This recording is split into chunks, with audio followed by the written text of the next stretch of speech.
exposed anger and then not speak to them for a few days just to let it Yeah, go. Mark, we can, that's a really good place to start. I'm just talking about my myself today versus myself in the past, where I just tell somebody to go fuck themselves, or I would, where like even this gal, like I said, there's many different scenarios. Well, now I'm very uh, self-aware, self controlled about, okay, I use the five method. I just made it up, 5 seconds, don't say anything. Yeah. Wait 5 minutes, don't say anything. Don't do anything. Wait 5 hours before you It's the call them pause. back. That's what I call the pause. It's The what my pause, topic. whatever it is, maybe 5 days, because Yeah. it, Yeah. It's it different rules in my head for different things. Like if it's an email, I just go to sleep and Mhm. wake up the next day, and 90% of the time I hit delete, you know, Think and of that. it Yeah, was yeah, just cathartic. but that's the version of yourself today. I didn't always think that way, and it's caused some problems. It caused some Oh no. I implosions. mean, when you're a testosterone filled, aggressive, Thank you. athletic guy and Yeah, and and it's a and in hammer. your Everything's a nail. I was not Mhm. delicate in my youth. Yeah, I was Yeah, definitely, particularly, when I was 12, I told you I was the best baseball player in town. I thought my shit didn't stink. And I yeah, had yeah. We would definitely go through these different stages in life that this comes from. But Well, let's start recording yeah, because it well, we'll sounds like record you got. now. Yeah, I'll let you kind of take it from here. I don't want to beat it to death, but just try to, if it helps me a lot if you just go 1, 2, 3, 4, 5, because if not, I get kind of off, starting off with the definition. And then if you want to go through that, you can shorten them. So I appreciate what you're saying about it's too much information, but at Yeah, least I to think have a, I'm gonna read the definition after you throw it back to me after the framework. I'll just talk yeah, about how we came across the topic, and then I'll tell the audience the topic, and then I'll ask you to jump in. You can put it in the context of the framework, yeah, and maybe tell the story of where the idea yeah, began in your head from this meeting or this confrontation or whatever, and yeah, then throw it back to me, and I'll start with reading number one. But I'll only yeah. read the first one or two Perfect. sentences in each of the Yeah, five. we're ready to go. 10:31. So we'll go till 12, or so, excuse me, 11:31 my clock. That means it's what, 2:31 your clock. Yeah. So So we'll I'll wrap go to up. three Yeah. 3:05 ish. Yep. Yeah. 05 ish. Hmm. Okay. Well, hello, and welcome to another episode of the Imperfect Men's Club podcast. My name is Mark Aylward, and I'm here as always with my good friend, colleague, and co-host Jim Gurule. And Jim, we had another nice pregame discussion, and we kind of went off on a bunch of different tangents, and found a few stories I think that might be entertaining or helpful to make the point that we're trying to make. But as we always do, we try and get into the center of our wheel and into the area of self, and then Jim constructs these self hyphen phrases that he's compiled a list of. And today we're going to talk about self belief. And we're going to talk about it in the context of a few different things, and I'll let Jim. We'll go back and forth expanding on those, but certainly in the context of relationships. And then there's also Jim brought to the analogy the an aviation analogy, and how planes have variables around them that need to be considered when taking actions, and terms like velocity and momentum and things like that. So, but relationships will be at the core. Jim, why don't I throw it over to you, and you can tell us where'd you get that topic, maybe, or put it in the context of our flywheel. Yeah. Yeah, Mark, as always, every episode starts with our pregame and then also our past experiences in the prior week. And it's always fun to compare our different conversations with um, whether it's business, whether it's family, or um, intimate relationships. They often all, in my opinion, become part of the same. So, just to remind those that aren't familiar with our Imperfect Men's Club podcast framework, it's every week we discuss our lives with the framework of these five areas of our life, and no particular order. But the first one is our profession, our life's work, what we do every day, and how that plays out, whether we're aware of it or not. Our second one is our relationship with the world, with the worldview. Could be politics, could be our background, and even our religion and how that's playing out, whether we're self aware or not. I remember self-aware is in the center of the hub. And then our relationship with our physical health, our mental health, very, very related to today's topic, right? Our mental Hmm. health in relationship to the relationships that we have in our life, whether that's a romantic relationship, a business relationship, or a family relationship, because it's the same brain that's firing out these thoughts. So Hmm. self-aware is at the heart of everything. And then our relationship with um, money money's very emotional, so that plays out, and our relationship with others. And so that's really probably the wheel or the spoke we're going to talk about today. And Hmm. that's in the context of how we interact with the world. And in the center of that is our self awareness, but also our tagline: the imperfection is the perfection. Hmm. So we can look at this as bad, or we can look at it as the perfection. And these challenges or these conflicts, even these implosions that we have in relationships, whether it's again any part of our life, you can look at it as these are difficult and hard, or it is the perfection. The imperfection is the perfection. It's all about how we want to frame it in our minds.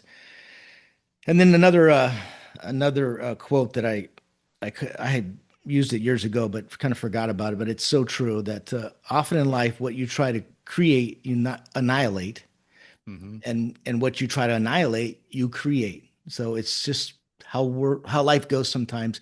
When you intentionally set out to prevent something from happening, somehow that happens. And Yeah, I yeah. It's interesting how life works. I think, it, when we were talking about this in the pregame, I kept coming back to that other phrase we like to use all the time. It's not what happens to you, it's how you respond to what no happens to you. question. Yeah, yeah. And I think that maybe to begin, I'll let me read the definition that you found, and then I want to Yes, make. the definition that needs to be self-belief, but that it's so funny because every time we do an episode, it's self-awareness is number one. I don't think anybody's going to take that spot or no other one.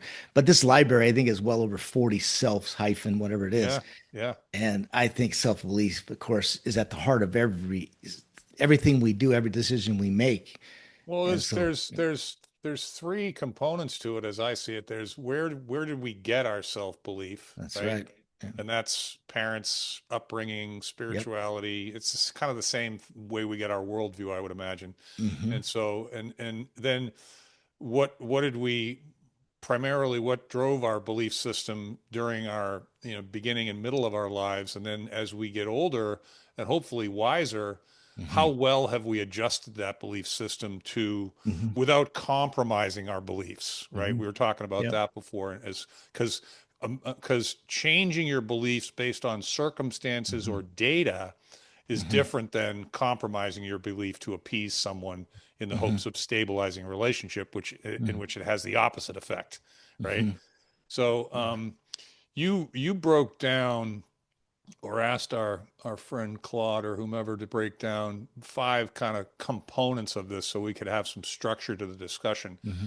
And the first one that I have is the transparency stress test. And you've got efficiency versus connection, and it has to do with your personality, which Yeah, you. but start if you could, Mark. Let's start off with the definition. Let's just call it the fresh definition of self-belief, because I think that sets this. Oh yeah, yeah. No, I Yeah, yeah, skipped over that. Sorry, yeah. I That's okay. felt like I had defined it, and I'd That's skipped right. right over it. Yeah. Self-belief is the internal conviction that you possess the skills, judgment, and persistence required to achieve your goals and navigate life's challenges. It isn't about being certain of a specific outcome. Rather, it's a foundational trust in your ability to learn, adapt, and handle whatever happens next. Hmm.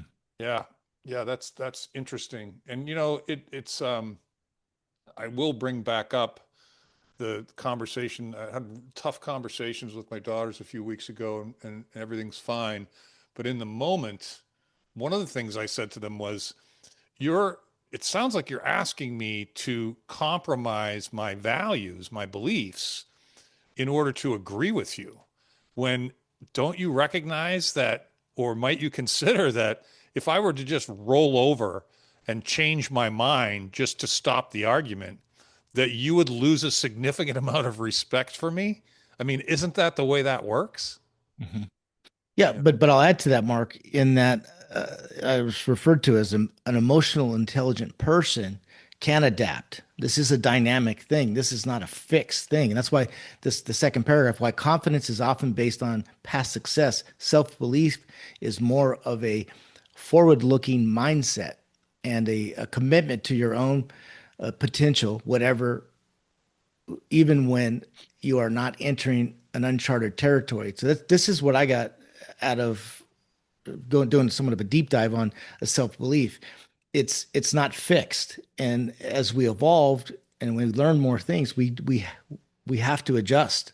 That's part of it. It Well, it's doesn't. I think no question. you said principles is different. Like your first principles, that's different than maybe a self belief in, again, going back to being self-aware. You learn from these experiences too, and if you don't make adjustments, then you'll repeat the same patterns. So that's Yeah, I think what I that hope to get out of this conversation.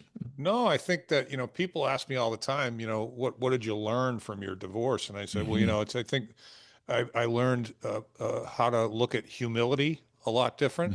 Hmm. I learned to look at judgment a lot Yep. different, and I became more empathetic, which is probably attached to a non-judgmental approach. Is part of that is having more empathy, but Hmm. and that I think they're all components of self-awareness. It's just like, well, don't just react like a bowling pin that gets hit by a ball and flies off in a direction. Just take a sec, pause for a sec, reflect a little bit, and maybe think before you open your fucking mouth. And Yeah. so when I was in my 20s, that didn't come easy. Hmm. But in my 60s, I think I'm a lot better at it. And I know Yeah. I am because I've had people close to me tell me that I've gotten better at that.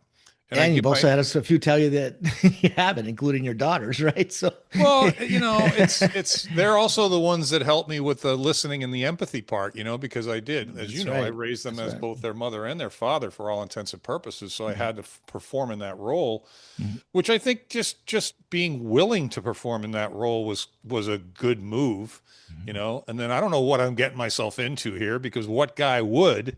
Well, Mhm. let's see what happens. Yeah. So yeah, I think the most important distinction for me is adjusting your beliefs based on new information is a good thing.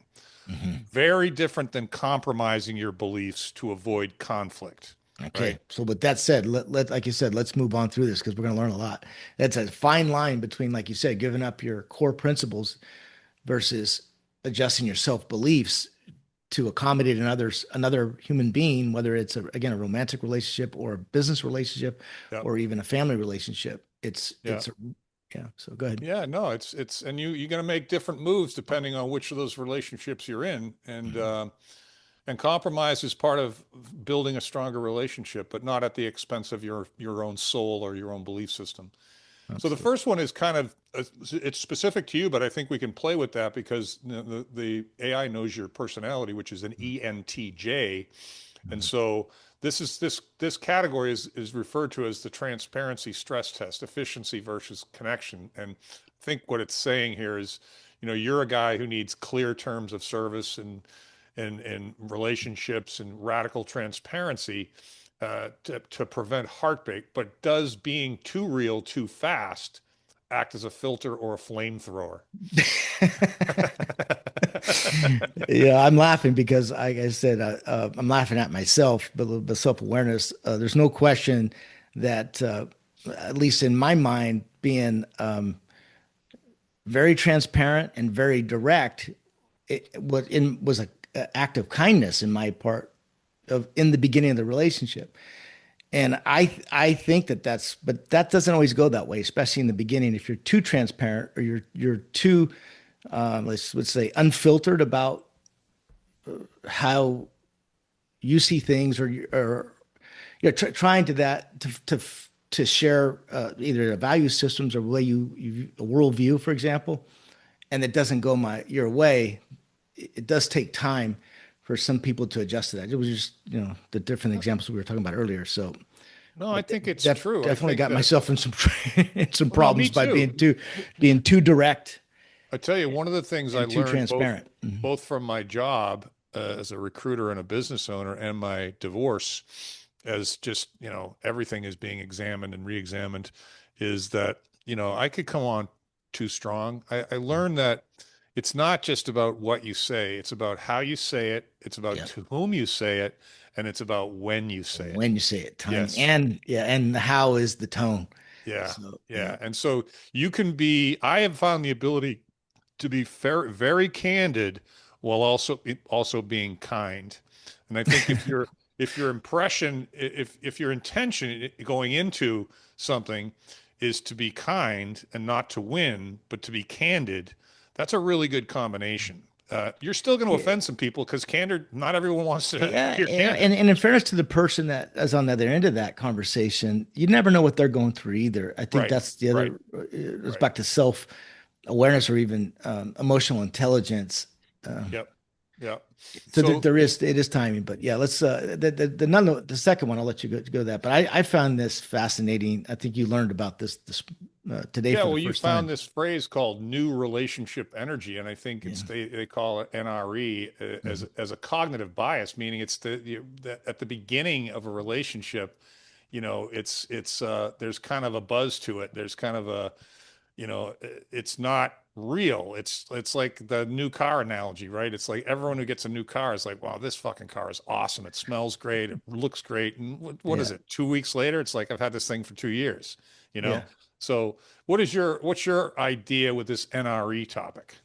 Well, first of all, it's going on whether you're self-aware or not, and it applies to um, every relationship in your life. It's what we were talking about earlier in terms of even a business relationship. In the beginning, it's exciting and it's new and there's novelty, and you learn that that can be very powerful. It also could be very misleading because that person, hasn't had or you haven't had the opportunity to see truly how they function in life or how they react to Hmm. things. So you almost have to slow things down a little bit to really get off the lift. Again, we'll use the air, physics of velocity in aircraft, but this NRE is actually it's a term that's used in psychology because the human brain releases chemicals, dopamine, Hmm. other chemicals in the beginning of any new relationship. So Yep. again, romantically, especially because even more chemicals are going off if there's sex involved or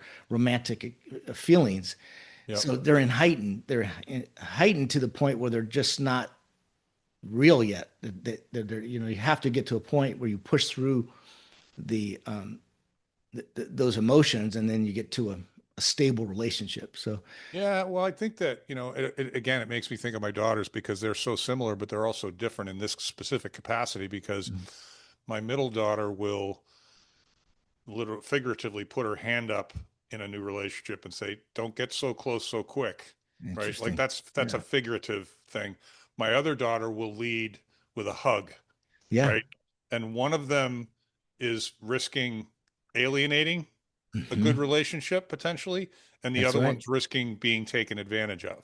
Hmm. And if Yep. I, to me, if they're aware of those risks and they're willing to take them and own them, more power to you. Gets that's part of your belief system. That's part of what you believe about yourself. Right. And Yeah. Yeah.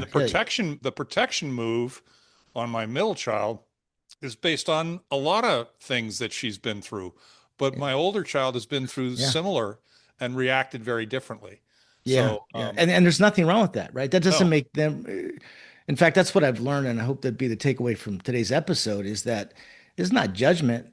Everybody's different, and so and there's triggers going off, and there's past experiences. So it's just again back to being self-aware of it, and then maybe even having a little more room, giving people room to push hmm. through those in the beginning stages of those relationships, knowing it can Well, be very emotional. yeah, it's a segue into number three here, which is called the operating manual conflict. And so many people enter relationships with a wait and see approach, while leaders often lead with an operating manual. And the idea of Yeah. this is, is it possible to be too honest for the honeymoon phase to handle, Yeah. what if one is total disclosure and the other one's playing a bit of a mystery?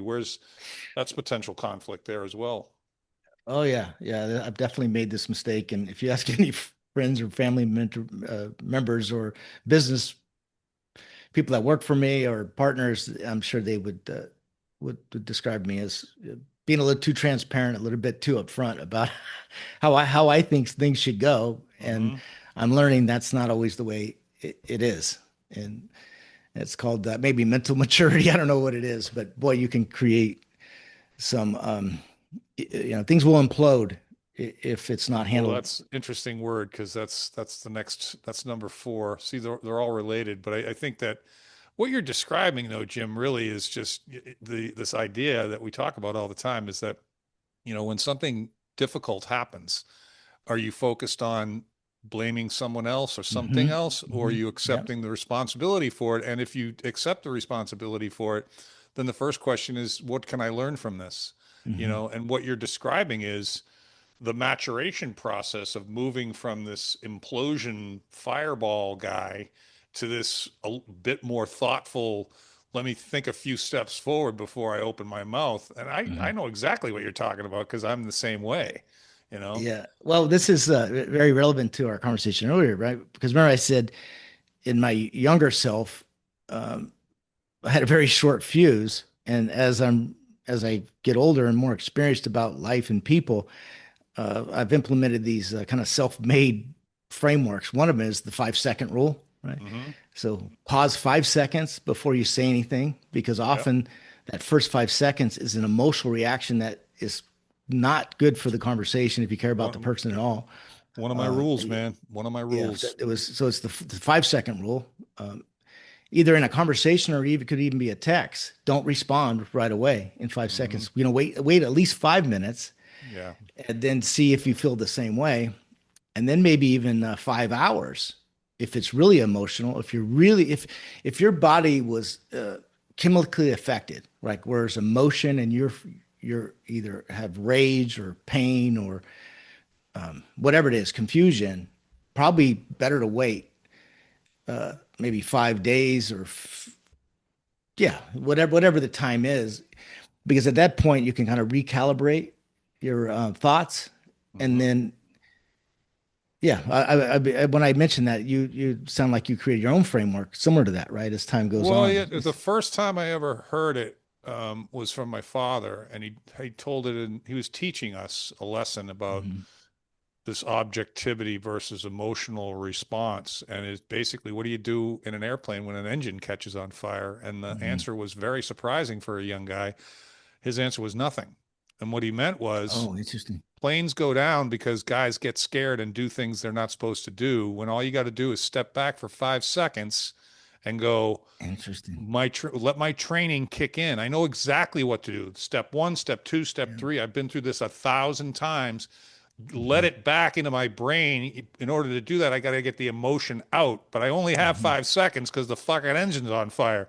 So it's an And 400 people exaggerated. is in the Yeah, plane that are going to it's a go down with you. Yeah. it's the next time I heard it, I was getting trained as a recruiter, and we had this training mechanism where my mentor could sit next to me, and Mhm. the person I was talking to could only hear what was directly said into the phone, and he was on the line and he could hear both sides of the conversation. It was a fantastic training mechanism. So he would be Mhm. feeding me lines, and I made my first placement.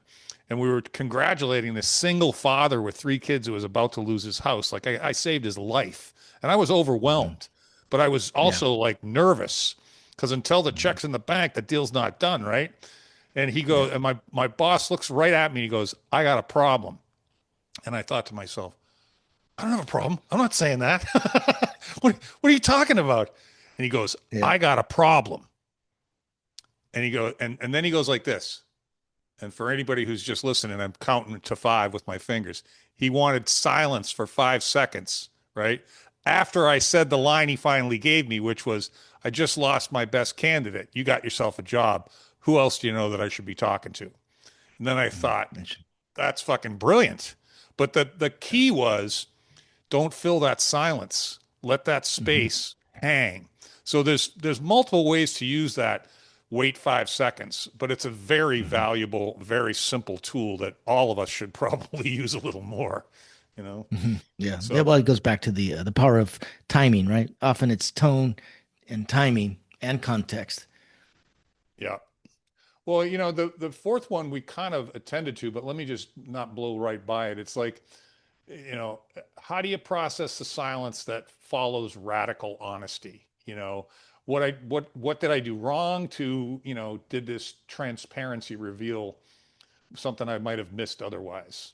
That to me is just going reflecting back on and self-reflection and self-awareness, a learning curve, you know? Yeah. Well, number four is erupt implosion. I like the word implosion versus explosion, Yeah. an explosion. Did I say that right? Yeah. Yeah. Yeah. Because implosion is an internal reaction to something that's built up internally and then it explodes. But erupt as just like we're talking about, what's just you got to slow things down. And as again, as a visionary,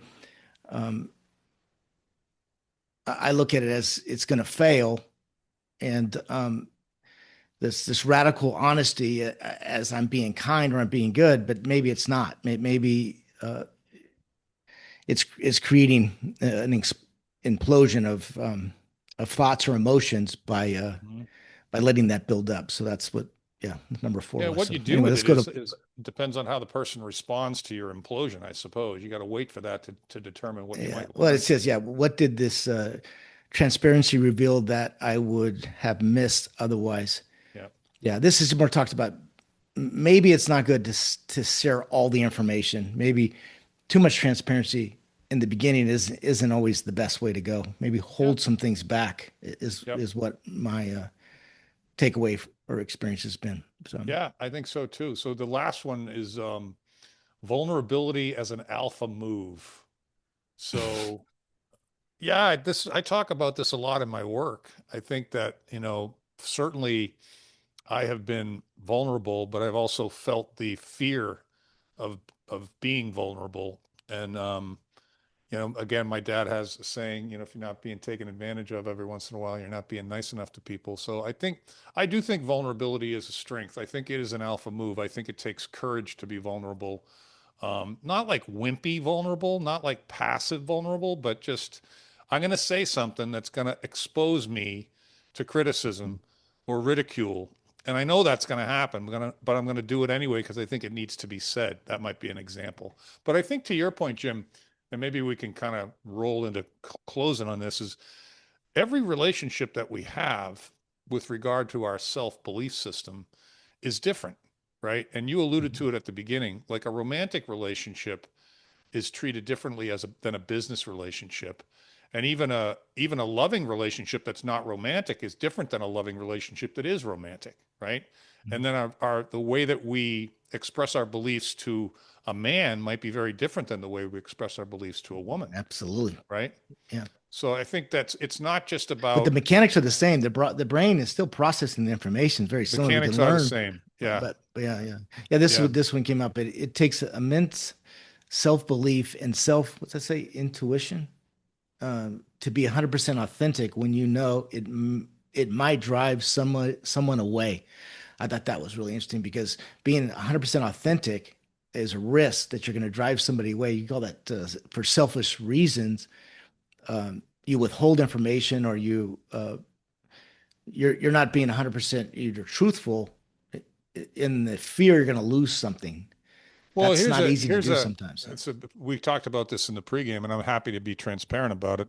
Speaking of Mhm. transparency, um, is this discussion I recently had with my brother who's struggling Yeah, to come back from yeah. throwing his life away to addiction. And, there's nothing private about that anymore, or I wouldn't bring it up. But more importantly, it was this conversation where he chose to call me after quite a bit of time, like years, where I just dismissed him because he wasn't taking responsibility for anything that he'd done. And as you know, if you've ever had anyone in your life with an addiction of any kind, which is most of us, I suppose, um, they have to get to this was all my fault, and I'm gonna make amends, and I'm gonna earn my way back. And as courageous as it was for him to make the call, because he knew he was going to get slapped around a little bit, because I wasn't going to let him get away with stuff. To your point, I acknowledged that it must have taken some bravery to him for him to even pick up the phone. So I'm not going to Mhm. beat him over the head, but I'm going to try and find that place between beating him over the head and not letting him get away with shit. And it was pretty effective. And he called me a couple days after that, and I sensed progress being made. So I don't think, I could have very easily been nice to him. I could have very easily compromised my belief system to make that call easier for him. But there was a part of me that knew that wasn't the right thing to do. So I Mhm. didn't, you know. Yeah. Well, we'll wrap up. We got just about 5 minutes left. Do you have the analogy of the velocity of an aircraft taking off? Do you have that on Yeah, your? yeah. Yeah, I think this is kind of fun. It's again just funny, but the visual analogy of a relationship is very similar to the velocity it takes for an aircraft to get flight Yeah, to get I'll off the just ground. read this one because it's well written. So the Yeah, yeah. beginning of a relationship, Yes, so high yes. takeoff velocity. In the initial phase of a relationship, the couple must generate The massive last one is the velocity. best, but go ahead. Yeah. Yeah. Massive velocity to achieve lift, the breakthrough momentum required to get the relationship quote unquote off the ground. Just as a plane needs rapid speed to generate lift, a new relationship relies on high initial velocity. This manifests as frequent dates, constant texting, and intense emotional energy. The rapid pace quadruples the emotional lift, overcoming the gravitational pull of single life or past habits. And the headwind advantage, the external challenges early on, like long distance or busy schedules, act like an aerodynamic headwind. If the couple pushes through them, the relative velocity increases. This helps them achieve emotional lift much faster and with less literal time spent together. Yeah, there's so many times in relationships where you have something that you want to say and you just wonder if it's going to do any good or if it's too early or if it's too much or whatever. Mhm. But you said it earlier about some decision that you'd made with some person in your group that you said the candid thing, you didn't think it had any impact at all, and then in your next encounter you discovered it had quite a bit of impact, you know. Yeah, But you yeah. had to That make was the again this. decision. Yeah. You make the decision that I again just the humor part was it also says back to the velocity in physics that the pilot has to factor in many things. Number one, the speed of the aircraft, right, to get lift, but also the winds. So if it has a tailwind, there's a calculation. But the funniest one was it also the pilot has to calculate the amount of baggage, the weight of the. The point is, we all go into relationships with baggage, and Yes. if you don't factor in the reality that the relationship has past experiences, then you may never get liftoff, or you when you do, you're gonna get it may never get to a place where there's smooth sailing, right? The goal, right? You're again, your brother's a pilot, your dad's a pilot. You probably know more about this than I do, but the pilot's main objective is to get to a place where there's smooth sailing through the journey or the destination. And not run out of fuel. Yeah, there's like you said, there's all these factors, Yeah, right? no, you brought it up in my relationship, this 7-year relationship that I'll share to end my part of this conversation, which is, Mhm. well, I brought in a very contentious divorce and she brought in a premature death. Both of us had been previously married. So different kind of baggage. Hers was has more finality to it, Mhm. but that doesn't erase the memories. And mine That's is, right. I'm There are trying to triggers forget, going off I'm trying for both desperately to forget sides. everything Yeah, about mine. And so I think both of us, are we suppressing it. Yeah, pretty early on, we brought those topics to the table and said, how do we feel about these? Because I don't want to just pretend they're not there, right? But I yeah, also don't want to be beating a dead horse, either one of us. And I think to the yeah, point of this particular writing that I just read, if you get over those initial hurdles by confronting them without compromising them, then you've just strengthened the relationship. And that's why I yeah, think one of yeah. the ironies of self-belief is if you have a strong self-belief system, you'll automatically demand the respect of most people and you'll piss off the rest. And that's okay. Because I Mhm. personally like to know who the assholes are early so I don't have to waste a Yeah. lot of time, you know? Yeah, yeah, and maybe like we're saying the same thing. It also, if it's one of my favorite quotes, right? There's being nice and being kind. If you really care about somebody, um, you won't be nice and just agree with them. You'll push through that because you care about the relationship. And some relationships just aren't not meant to be. But I Mhm. think the ones that you see the good in them, and is it worth it? So I think, Yeah, Candor's good gonna stuff, Mark. gonna get to the bottom of things quick. But yeah, no, Yeah, you did. good stuff it was. We'll talk to you next week, Jim. Okay. See you.